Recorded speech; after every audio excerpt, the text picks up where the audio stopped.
फरमाए। माँ बहनें, आज हमारी ज़िंदगियों में एक शिकायत है कि ज़िंदगियों में सुकून और इत्मीनान नहीं, पूरी ज़िंदगी उलझनों से भरी हुई है। ज़िंदगी में तरह तरह के टेंशन हैं, ज़िंदगी में तरह तरह के दुख हैं। हालांकि हकीकत ये है, राहत देने वाली ज़ात अल्लाह के सिवा कोई नहीं है। अल्लाह जिसे राहत देना चाहे उसे कोई तकलीफ़ में नहीं डाल सकता, और अल्लाह जिसे तकलीफ़ में मुब्तला करना चाहे इसे कोई राहत नहीं दे सकता। और कुरान करीम की जो आयत करीमा मैंने आपके सामने पढ़ी है, उस आयत करीमा में अल्लाह पाक ने हमें पैगाम भी यही दिया। हम ईमान वाले हैं, अल्लाह ने हमें ईमान की दौलत से मालामाल फरमाया।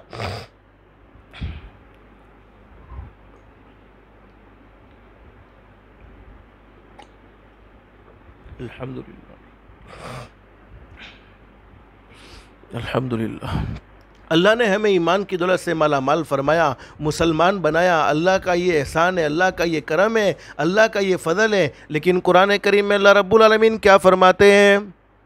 मन आमिल सोलिहम मिन ज़करिन औ उन्सा वहुवा मुमिन। अल्लाह फरमाते हैं, मर्द हो या औरत, शर्त ये है कि ईमान वाला होना चाहिए। ईमान वाला मर्द हो या ईमान वाली औरत, जिसने अपनी ज़िंदगी में अमल साले किए, जिसने अपनी ज़िंदगी में अल्लाह को राज़ी करने वाले अमाल किए, जिसने अपनी मनमानी ज़िंदगी नहीं गुजारी बल्कि रब चाही ज़िंदगी गुजारी। अल्लाह फरमाते फ़लनुहियन्नहु हयातन तय्यबा।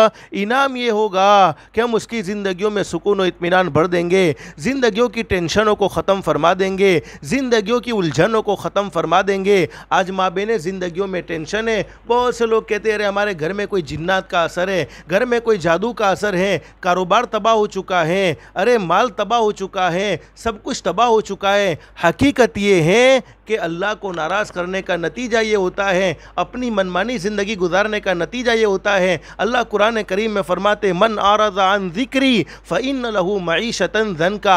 आज दुनिया का हाल हमने देखा है। 2020 गुजर गया, 2021 गुजर गया, 2022 गुजरने को है, और हमने दुनिया का वो हाल देखा। कोई मामूली खांसी में दुनिया से चला गया, कोई मामूली सर्दी में दुनिया से चला गया, कोई मामूली बुखार में दुनिया से चला गया। हालांकि कभी सोचा तक नहीं था, कभी ये ख्याल तक नहीं हुआ था कि कोई मामूली खांसी में भी दुनिया से जा सकता है, कोई मामूली सर्दी में भी दुनिया से जा सकता है। अरे बेचारे, कई लोग ऐसे भी हैं जिनका कारोबार तबाह हो चुका, कई लोग कर्ज में डूब चुके। तमाम की तमाम परेशानियों का हमने सामना किया, और आइंदा भी पता नहीं कि हमारे साथ क्या मामला होने वाला है, सिवाय हमारे अल्लाह के कोई जानता नहीं। इतनी सारी परेशानियों का सामना करने के बावजूद माँ बहनें, मुसलमानों का हाल ये है कि हम फजर की नमाज में किसी मुसलमान के महल्ले से गुज़रते हैं तो ये फ़ैसला बड़ा मुश्किल मालूम होता है कि हम किसी मुसलमान के महल्ले से गुज़रे हैं या किसी गैर के महल्ले से गुज़रे हैं। और कुरान करीम में अल्लाह फरमाते, मन आरज़ा अन ज़िक्री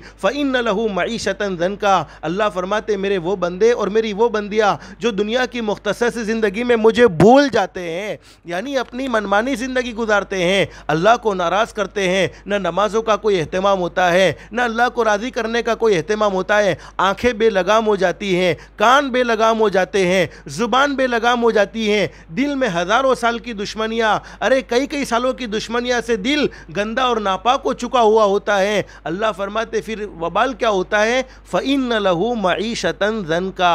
हम उनकी ज़िंदगियों को तंग कर देते हैं, ज़िंदगियों से सुकून इत्मीनान छीन लेते हैं। फिर कहते हैं, हमारा घर चेक करो, कोई जिन्नात का असर तो नहीं है। अरे जिन्नातों के पास कोई फुर्सत नहीं है, जादू करने वाले ऐसे फ्री नहीं बैठे होते कि उन्हें हमारा घर मिले, और जिन्नातों को भी ऐसी फुर्सत नहीं कि इन्हें हमारी दुकान मिले, हमारा घर मिले।